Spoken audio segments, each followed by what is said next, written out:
একজন সেনা জওয়ানকে রাস্তায় ফেলে মার, কিল, চড়, লাথি, ঘুষি, বাদ যাচ্ছে না কিছুই। প্রাণপণে তাকে বাঁচানোর চেষ্টা করছেন স্ত্রী। অভিযোগ, চাওয়া মাত্র চাঁদা না দেওয়ায় বীরভূমের সিউড়িতে সেনা জওয়ানকে এইভাবে রাস্তায় ফেলে মারধর করা হয়। আমার ওয়াইফ ছিল, এর গায়েও হাত তুলেছে, ছোট বাচ্চাদেরকে মারার চেষ্টা করেছে। কলকাতা থেকে জেলা কালীপুজোর আগে দিকে দিকে বাড়ছে চাঁদার জুলুম, আর তাই প্রশ্ন উঠছে পুলিশ কি করছে।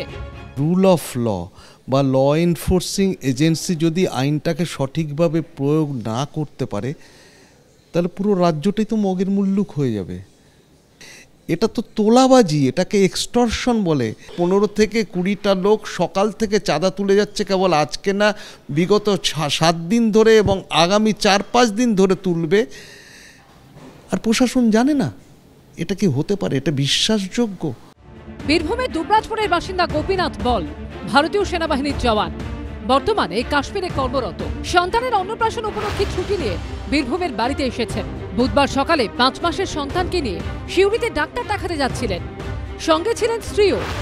অভিযোগ, সেই সময় টোটো আটকে চাঁদা চান এলাকারই বেশ কয়েকজন। এরা 10-12 জন ছেলে আছে এখানে, চাঁদা আদায় করছিল। আমরা বললাম যে এসে করে দিচ্ছি, এই রাস্তা দিয়ে যাবো। তোরা একজন গাড়ির আগে দাঁড়িয়ে গেল, ওরা না যেতে দেবো না।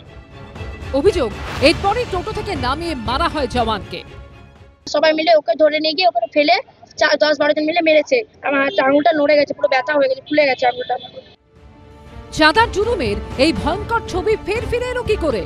কড়া হাতে সর্বোচ্চ পরিস্থিতির মোকাবিলা কেন করছে না পুলিশ? ডিসিপ্লিন ফোর্সও চলে তার লিডারের উপর, লিডার যেরকম চালাবে সেরকম চলবে। সাহসটা পাচ্ছে কোথায় সামরিক বাহিনীর লোকেরা, যাদের জন্য আমরা নিরাপদে রয়েছি, দেশের নিরাপত্তা, এরপরে পাথর মারা শেখাবে। বীরভূমের ঘটনায় একজনকে গ্রেফতার করেছে পুলিশ। মুশকিল ব্যাপার হচ্ছে, প্রশাসনই এখন রাজপথে চাঁদা তুলতে ব্যস্ত। পুলিশ প্রশাসনেরা টাকা তুলছে, সমাজও দেখছে যদি পুলিশ যদি তুলে তাহলে আমাদেরও তোলা উচিত।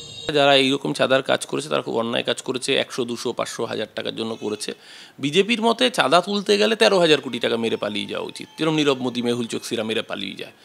এই ঘটনা অন্যায়, নিন্দনীয়। প্রথম কথা, সেনাবাহিনীর জওয়ান, তার পরিবারের সাথে এটা হয়েছে, অত্যন্ত নিন্দনীয়। এর মধ্যে এদিনই আবার আতশবাজি মামলায় হাইকোর্টের প্রশ্নের মুখে পড়তে হলো সরকারি আইনজীবীকে। কলকাতা হাইকোর্টের বিচারপতি প্রশ্ন তুললেন, বাজিবাজার শুরু হয়ে গিয়েছে, তাদের জন্য কি গাইডলাইন, কি ব্যবস্থা নেওয়া হয়েছে? আপনারা রেজলিউশন নিচ্ছেন আর আপনারাই প্রস্তুত নন। কালীপুজো আগামী সোমবার, শুধু কি কাগজে কলমে? তখন রাজ্য সরকারের আইনজীবী বলেন, 23শে সেপ্টেম্বর গ্রিন বাজি নিয়ে মুখ্য সচিব বৈঠক করেছিলেন, সেই নির্দেশিকা সব জেলা শাসককে পাঠানো হয়েছে। তবে আপাতত বাজি বাজারে বাজি বিক্রিতে কোনো নিষেধাজ্ঞা নেই বলেই জানিয়েছে হাইকোর্ট। মুখ্য সচিবের বৈঠকে পাশ হওয়ার রেজলিউশন অনুযায়ী কি করেছে রাজ্য, রিপোর্ট দিয়ে তা জানাতে হবে। ভাস্কর মুখোপাধ্যায়, সৌমিত্র রায় ও সৌভিক মজুমদারের রিপোর্ট, এবিপি আনন্দ।